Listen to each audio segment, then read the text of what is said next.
Hi friends, இந்த வீடியோவில் நம்ம என்ன பார்க்க போகிறோம்னு சொல்லி பார்த்தீங்கன்னா டிஎன்பிஎஸ்சி குரூப் 4 பொதுத்தமிழ் சிலபஸில் இருக்கக்கூடிய பகுதி இ தமிழ் அறிஞர்களும் தமிழ் தோண்டும் இந்த பகுதியில் இருக்கக்கூடிய நம்பர் 1 அதாவது பகுதி 1ல் இருக்கக்கூடிய பாரதியார் இதுதான் வந்து நம்ம இந்த வீடியோவில் வந்து கவர் பண்ண போகிறோம். ஓகேவா, ஸ்கூல் புக்கில் அதாவது நியூ புக்கில் எந்தெந்த ஸ்டாண்டர்டில் எல்லாம் கொடுத்துருக்காங்களோ அது எல்லாத்தையுமே ஒரே வீடியோவில் கவர் பண்ண போகிறோம். ப்ரீவியஸ் இயர் கொஷின்ஸ் அதை வந்து நம்ம அடுத்த வீடியோவில் பாரதியார் பற்றின ப்ரீவியஸ் இயர் கொஷின்ஸ் வந்து நம்ம பார்த்துக்கலாம். ஓகேவா, இந்த வீடியோவில் பாரதியார் பற்றி ஸ்கூல் புக் நியூ புக்கில் எங்கெங்கே கொடுத்துருக்காங்களோ அது எல்லாத்தையுமே பார்க்க போகிறோம். ஓகேவா,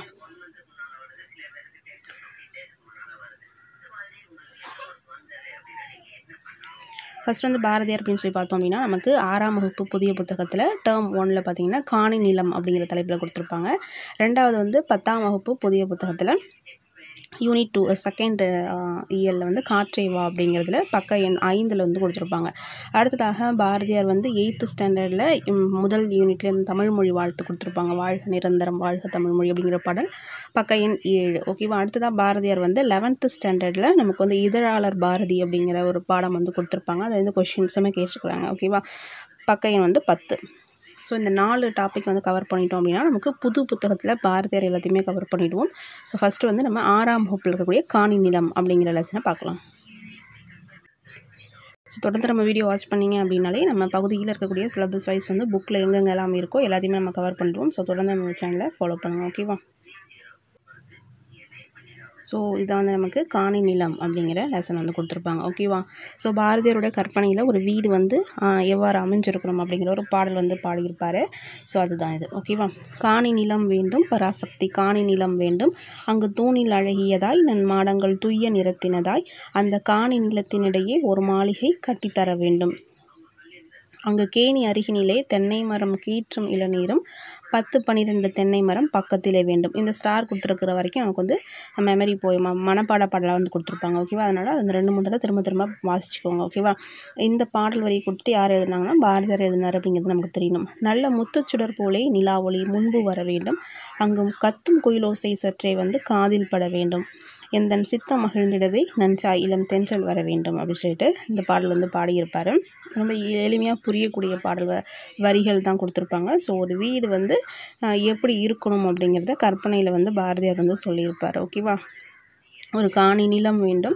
ஸோ அங்கே வந்து ஒரு வீடு எப்படி இருக்கணும்னா தூணில் அழகியதாய் நன்மாடங்கள் துய்ய நிறத்தினதாய் துய்ய நிறத்தின தூய நிறம் வெண்மையான நிறம் அப்படிங்கிற மீனிங். ஓகேவா, ஸோ அங்கே வந்து ஒரு மாளிகை கட்டித்தர வேண்டும். அங்கே வந்து கேணினா கிணறு, அந்த கிணத்து பக்கத்தில் தென்னை மரம் இருக்கணும். ஓகேவா, ஒரு 10-12 தென்னை மரம் இருக்கணும். ஸோ அங்கே வந்து முத்துச்சுடர் போல் நிலா ஒளி வந்து இருக்கணும். கத்தும் குயிலோசை அப்படிங்கிறது மரபு வழுவமைதி, அதாவது குயில் அப்படிங்கிறது கூவும் தான், ஆனால் வந்து கத்தும் குயில் ஓசை அப்படிங்கிறது கொடுத்துருப்பாங்க. சற்றே வந்து காதில் பட வேண்டும் அப்படிங்கிற மாதிரி பாடல் வந்து கொடுத்துருப்பாங்க. அதில் சொல்லும் பொருளும் வந்து 3 வார்த்தை தான். காணி அப்படின்னா நில அளவை குறிக்கும் சொல், மாடங்கள் அப்படின்னா மாளிகையின் அடுக்குகள், சித்தம் அப்படின்னா உள்ளம். ஓகேவா, ஸோ அது அந்த பாடலோட பொருள் வந்து கொடுத்துருப்பாங்க. அடுத்ததாக வந்து நூல்வெளியில் பார்த்தோம் அப்படின்னா 20ஆம் நூற்றாண்டோட இணையற்ற கவிஞர் பாரதியார். ஓகேவா, அவருடைய இயற்பெயர் நம்ம எல்லாருக்குமே தெரியும், சுப்பிரமணியன். இளமையிலேயே சிறப்பாக கவி பாடும் திறன் பெற்றவர். ஸோ பாரதி அப்படிங்கிற பட்டம் வந்து ஃபஸ்ட்டு யார் வந்து கொடுத்துருப்பாங்க அப்படின்னா எட்டயபுர மன்னர் தான் வந்து கொடுத்துருப்பாரு. பாரதி அப்படிங்கிற பட்டம் எட்டயபுர மன்னரால் கொடுத்துருப்பாங்க. இது ஏற்கனவே கேட்டிருக்காங்க. தன்னுடைய கவிதையின் வாயிலாக விடுதலை உணர்வை ஊட்டியவர் யார் அப்படின்னா பாரதியார் தான். மண் உரிமைக்காகவும் பெண் உரிமைக்காகவும் பாடியவர். நாட்டுப்பற்றும் மொழிப்பற்றும் மிக்க பாடல்களை வந்து பாடியிருப்பார். பாஞ்சாலி சபதம், கண்ணன் பாட்டு, குயில் பாட்டு போன்ற நூல்களை ஏற்றியிருப்பார். குயில் பாட்டு அப்படிங்கிறது லாஸ்ட் அந்த குரூப் 4ல் கேட்டிருந்தாங்க. ஓகேவா, இந்த பாடல் வந்து பாரதியார் கவிதைகள் அப்படிங்கிற அதில் வந்து இடம்பெற்றிருக்கு அப்படிங்கிறதையும் கொடுத்துருக்காங்க. அடுத்ததான் வந்து புத்தக வினாக்கள் பார்த்தோம் அப்படின்னா கிணறு என்பதை குறிக்கும் சொல் அப்படின்னு பார்த்தோம்னா கேணி. ஓகேவா, கிணறு அப்படிங்கிறத குறிக்கக்கூடிய சொல் கேணி. சித்தம் அப்படின்னா நமக்கு உள்ளம்.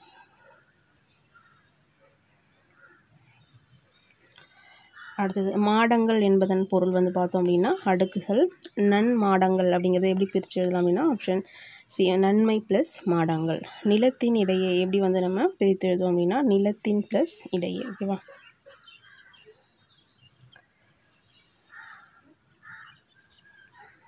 முத்துச்சுடர் 6வது கேள்வி முத்து ப்ளஸ் சுடர் எப்படி நம்ம எழுதணும்னா ஈச் அப்படிங்கிறது வரணும். ஸோ முத்துச்சுடர். நிலா ஒளி.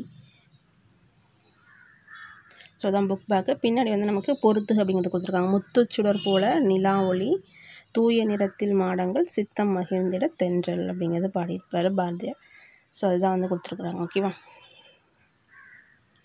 அடுத்ததான் வந்து இது காற்றே வா 8ஆம் வகுப்பு புத்தகத்தில் கொடுத்துருப்பாங்க. காற்றே வா அப்படிங்கிறது ஸோ காற்றை பற்றி ஒரு பாடல் வந்து பாடியிருப்பார். ஓகேவா. ஸோ நம்ம சூழ்ந்து இருக்கக்கூடிய அந்த இயற்கையை நம்ம வந்து என்னைக்காவது உத்து பார்க்குறோமா, இருளில் நடந்தாலும் நம்ம வானத்தில் இருக்கக்கூடிய இந்த நட்சத்திரங்களை நம்முடனே நடந்து வரும் நிலாவையும் கண்டு மகிழ்கிறோமா, காடு மலை அருவி கதிரவன், ஸோ இதோடு சேர்ந்தது தான் நம்மளுடைய இயற்கை வாழ்வு. நீரின்றி அமையாது உலகு அப்படிங்கிறது போல் காற்றின்றி அமையாது உலக உயிர் இயக்கம் அப்படிங்கிறத வெவ்வேறு கோணங்களில் பல கவிஞர்கள் பாடியிருக்கிறாங்க. அதில் ஒன்று தான் இந்த பாரதியாருடைய பாடல். ஸோ இந்த பாட்டை வந்து பாருங்கள். காற்றே வா மகரந்த தூளை சுமந்து கொண்டு மனத்தை மயலுறுத்துகின்ற இனிய வாசனையுடன் வா. நமக்கு காற்று வருது அப்படின்னா ஒரு பூவில் இருக்கக்கூடிய அந்த மகரந்த தூளை சுமந்து கொண்டு மனதை மயலுறுத்துகின்ற இனிய வாசனை, அந்த பூவோட நறுமணத்தோடு தான் வரும் இல்லையா. இலைகளின் மீதும் நீர் அலைகளின் மீதும் உராய்ந்து மிகுந்த பிராணரசத்தை எங்களுக்கு கொண்டு கொடு அப்படிங்கிறது மாதிரி சொல்லியிருப்பார். இதில் பிராணரசம் அப்படின்னா உயிர் வலி அப்படிங்கிறது மீனிங். காற்றேவா எமது உயிர் நெருப்பை நீடித்து நின்று நல்லொளி தருமாறு நன்றாக வீசு அப்படின்னு சொல்லிட்டு.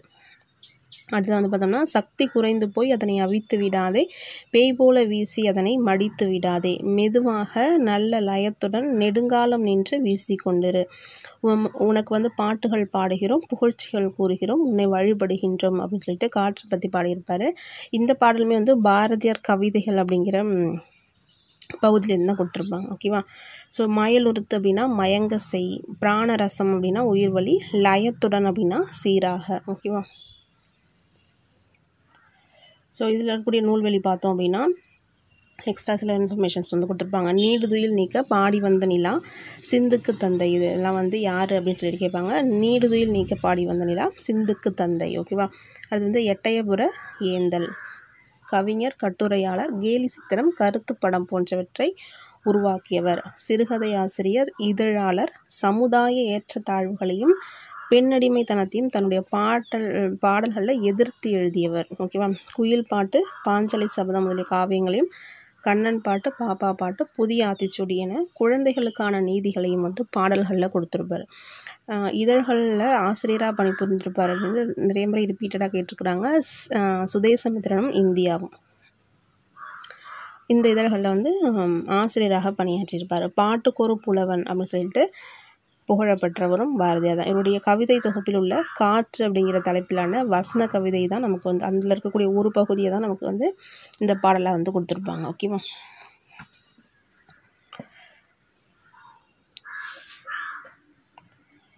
இந்த பாடல் ஒரு பாக்ஸில் கொடுத்துருப்பாங்க. இதுவுமே வந்து பாரதியாரோட பாடல் தான். திக்குகள் எட்டும் சிதறி, இந்த பாடல் வந்து பாரதியாரோட பாடல் தான்.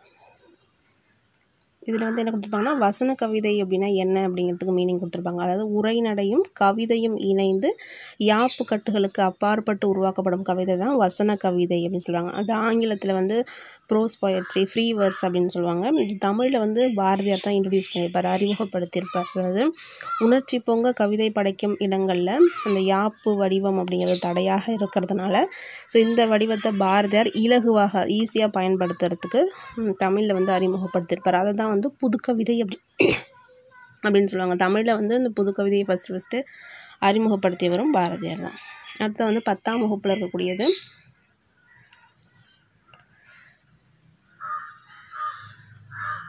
சாரி 8ஆம் வகுப்பில் இருக்கக்கூடிய வாழ்க நிரந்தரம் அந்த பாடல் வந்து கொடுத்துருப்பாங்க. தமிழ் மொழி வாழ்த்து அப்படிங்கிறது.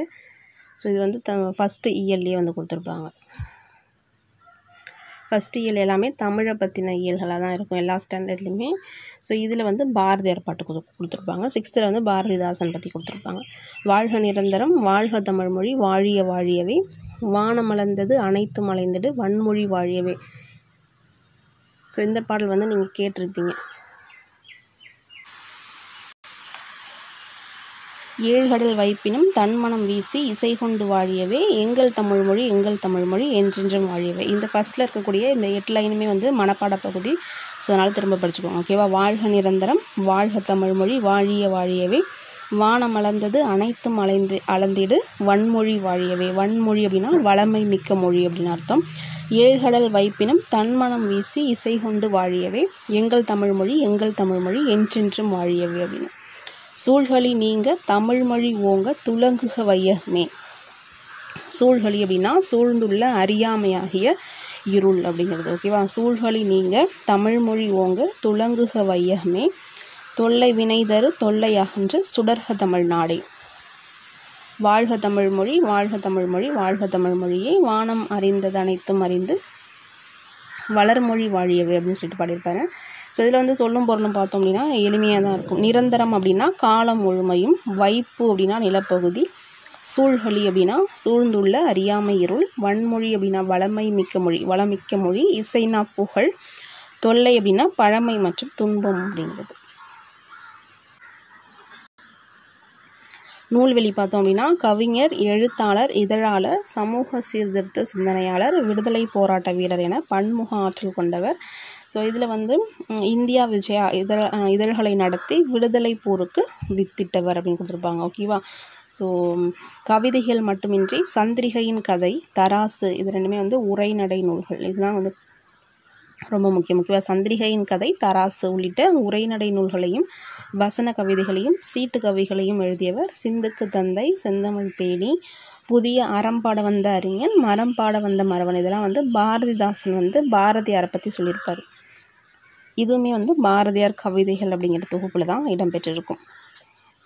அடுத்தது வந்து பாக்ஸில் வந்து செந்தமிழ் அந்தாதி அப்படின்னு கொடுத்துருப்பாங்க. அரங்கனுடையது. ஸோ தமிழ் மொழி பற்றின பாடல் இயல் அப்படிங்கிறதுனால தமிழ் மொழியை பற்றி ஒரு பாடல் வந்து கொடுத்துருப்பாங்க. செந்தமிழை செங்கரும்பே செந்தமிழர் சீர்காக்கும் நந்தா விளக்கணைய நாயகியே, முந்தை மொழிக்கெல்லாம் மூத்தவளை மூவேந்தர் அன்பே, எழில் மகவே எந்தம் உயிர் அப்படின்னு சொல்லியிருப்பாரு. உயிரும் நீ, மெய்யும் நீ, ஓங்கும் அறமாம் பயிரும் நீ, இன்பம் நீ, அன்பு தருவும் நீ, வீரம் நீ, காதல் நீ, ஈசன் அடிக்குணல் ஆரம் நீ, யாவும் நீயே அப்படின்னு சொல்லிட்டு தமிழை வந்து பாடியிருப்பார் அரங்கன். செந்தமிழ் அந்தாதி அப்படிங்கிற தலைப்பில். இந்த பாரதியார் பாடலோட புக் பேக் கொஷின் பார்த்தோம் அப்படின்னா மக்கள் வாழும் நிலப்பகுதியை குறிக்கக்கூடிய சொல் என்னன்னு சொல்லி பார்த்தோம் அப்படின்னா நிலப்பகுதி அப்படின்னா வைப்பு அப்படிங்கிறது. என்றென்றும் அப்படிங்கிறத பிரித்து எழுதணும்னா என்று என்றும் அப்படிங்கிறது. வானம் அளந்தது அப்படின்னா வானம் ப்ளஸ் அளந்தது. அறிந்தது ப்ளஸ் அனைத்தும் அப்படிங்கிறது நமக்கு அறிந்ததனைத்தும்.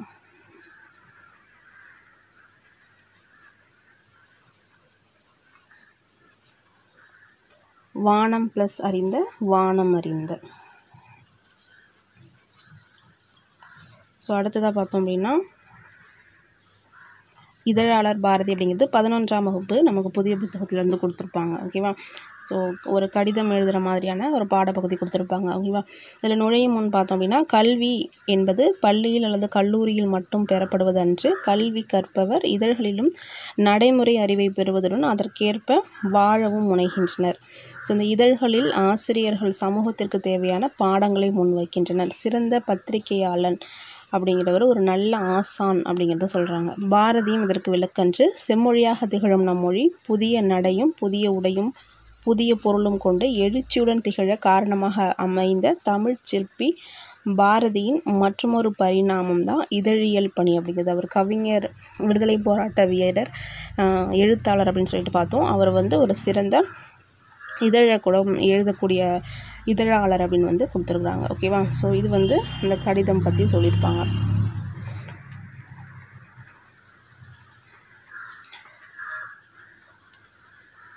ஸோ இதில் வந்து நமக்கு எக்ஸாமுக்கு எது தேவையோ அதை மட்டும் நம்ம பார்த்துக்கலாம்.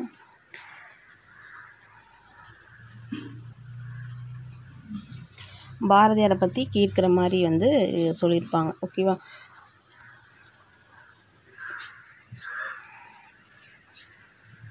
ஒரு பொண்ணு வந்து அவங்களுடைய தந்தைக்கு வந்து கடிதம் எழுது, அதில் பாரதியாரை பற்றி கேட்குற மாதிரி கொடுத்துருப்பாங்க. ஓகேவா. ஸோ அதில் சந்தேகங்கள் கேட்குற மாதிரி நிறைய விஷயங்கள் கொடுத்துருப்பாங்க.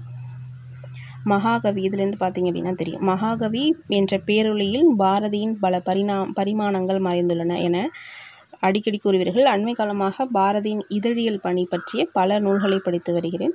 ஸோ இதில் தான் அதனால தான் அந்த மின்னஞ்சல் அப்படிங்கிற மாதிரி. ஓகேவா. ஸோ இதில் வந்து கவிஞர் மட்டுமல்ல, சிறந்த பேச்சாளர், பாடகர், கட்டுரையாளர், கதையாசிரியர், மொழிபெயர்ப்பாளர், அரசியலறிஞர், ஆன்மீகவாதி, ஸோ அதற்கு மேலே சிறந்த இதழாளர் அப்படிங்கிறது. ஸோ ஒரு பாரதியார் தெரியும், எட்டயபுரத்தோட சமஸ்தானத்தில் இருந்திருப்பார். பணி கட்டுப்பாட்டிலேருந்து வெளியேறிய பாரதி மதுரை சேதுபதி உயர்நிலைப் பள்ளியில் தமிழ் ஆசிரியராக பணிபுரிஞ்சிருப்பார். ஸோ அங்கிருந்து தான் வெளியேறி சுதேசமித்திரன் இதழில் வந்து உதவி ஆசிரியராக பொறுப்பு வந்து ஏற்றிருப்பார். ஓகேவா. ஸோ சுதேசமித்திரனில் உதவி ஆசிரியராக இருந்திருப்பார். ஸோ பள்ளி தமிழ் ஆசிரியராகவும் மதுரையில் பணிபுரிஞ்சிருப்பார். அதுக்கப்புறம் பார்த்தோம் அப்படின்னா சுதேசமித்திரன் சக்கரவர்த்தினி, இந்தியா, பாலபாரதி அப்படின்னா யங் இந்தியா, விஜயா, சூரியோதயம், கர்மயோகி ஆகிய பல இதழ்களில் ஆசிரியராகவும் துணை ஆசிரியராகவும் பங்காற்றியிருப்பார். ஓகேவா. ஸோ இந்த இதழ்கள்லாம் ரொம்ப ரொம்ப முக்கியம். நமக்கு யூனிட் 8லையுமே ரொம்ப முக்கியம். ஓகேவா. ஸோ அதுக்கப்புறம் வந்து இந்த சித்திராவளி அப்படிங்கிறது ரொம்ப முக்கியம். பாரதி வந்து தமிழில் சித்திராவளி என்ற பெயரில் கருத்து படங்களை மட்டுமே கொண்ட ஒரு இதழையும் நடத்த விரும்பியிருப்பார். ஓகேவா. நடத்தியிருக்க மாட்டார், நடத்த விரும்பியிருப்பார்.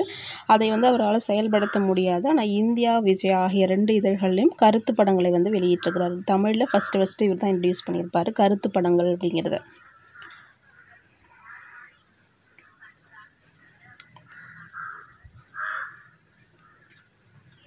சக்கரவர்த்தினி இதுவுமே ரொம்ப முக்கியம். ஓகேவா. சக்கரவர்த்தினி இதழ் அப்படிங்கிறதுல குறள் வெண்பா வந்து எழுதியிருப்பார். ஓகேவா. தமிழை பற்றியே தான் எப்பொழுதுமே நினச்சிட்டு இருப்பார். பெண்மை அறிவுயர பீடோங்கும் பெண்மைதான் உண்மை உற ஓங்கும் உலகு அப்படிங்கிறது பாரதியார் எழுதியிருப்பார் சக்கரவர்த்தினி இதழில்.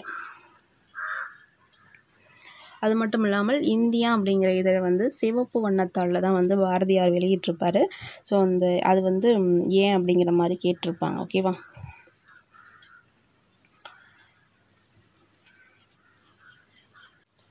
ஸோ அதற்கு காரணம் இந்த புரட்சி அப்படிங்கிறது மாதிரி சொல்லியிருப்பாங்க. ஓகேவா. இதுதான் இந்தியா அப்படிங்கிற இதழ். ஸோ இதில் பார்த்தோம் அப்படின்னா பாரதியார் வந்து இந்தியா இதழை ஏன் சிவப்பு வண்ணத்தாளில் வெளியிட்டார் அப்படின்னா, புரட்சியையும் விடுதலையும் குறிக்கும் சிவப்பு வண்ணம், அடிமைத்தனத்திலிருந்து விடுபட வேண்டும் இந்தியா அப்படிங்கிறதுக்காக இந்த சிவப்பு நிறத்தில் பாரதியார் வந்து வெளியிட்டிருப்பார். இங்கே ஒரு பாக்ஸ் கொடுத்துருப்பாங்க. என்னன்னு சொல்லி பார்த்தோம்னா, கூடியவரை பேசுவது போலவே எழுதுவது தான் உத்தமம் என்பது என்னுடைய கட்சி. எந்த விஷயம் எழுதினாலுமே ஸோ ஒரு கதை அல்லது ஒரு தர்க்கம், ஒரு சாஸ்திரம், ஒரு பத்திரிகை விஷயம் எதை எழுதினாலும் வார்த்தை சொல்லுகிற மாதிரியாக அமைந்துவிட்டால் நல்லது அப்படின்னு பாரதியாருடைய கட்டுரைகளில் இடம்பெற்றிருக்கும். இந்த பாக்ஸில் பார்த்தோம் அப்படின்னா பாரதியார் இருக்கும் பொழுதும் இதழாளராகவே இறந்தார் அப்படின்னு ஒரு பாக்ஸ் கொடுத்துருப்பாங்க. அதாவது இறந்து போவதற்கு முதல் நாள் இரவு தூங்க செல்லும் முன்பு நாளைக்கு அமானுல்லா கானை பற்றி ஒரு வியாசம் எழுதி ஆஃபீஸுக்கு எடுத்துக்கொண்டு போக வேண்டும் அப்படின்னு சொல்லிட்டு பாரதியார் சொல்லியிருக்கிறதா பாரதியை பற்றிய நண்பர்கள் அப்படிங்கிற புத்தகத்தில் இருக்கிறதா சொல்கிறாங்க. அதை எழுதுனது வந்து பத்மநாபன் அப்படிங்கிறவர். ஓகேவா. அதுக்கப்புறம் வந்து பார்த்தோம் அப்படின்னா பாரதியாரோட புனை பெயர்கள் அப்படின்னு சொல்லிட்டு கொடுத்துருப்பாங்க. நிறைய பெயர்கள் இருக்கும். ஸோ அதில் வந்து அவருடைய மனைவி பெயர் வந்து செல்லம்மான்னு தெரியும். ஸோ அவங்கள வந்து கண்ணம்மா, வள்ளி அப்படிங்கிற புனை பெயர்களில் தான் வந்து குறிப்பிட்டிருப்பார். ஸோ பாரதியாரோட புனை பெயர்கள் வந்து இங்கே கொடுத்துருப்பாங்கன்னு சும்மா அதை பார்த்துடலாம். ஸோ இங்கே இருக்கும். இதுவுமே கொஷின்ஸ் வந்து கேட்டிருக்கிறாங்க. ஓகேவா. ஸோ என்ன அப்படின்னு பார்த்தோம்னா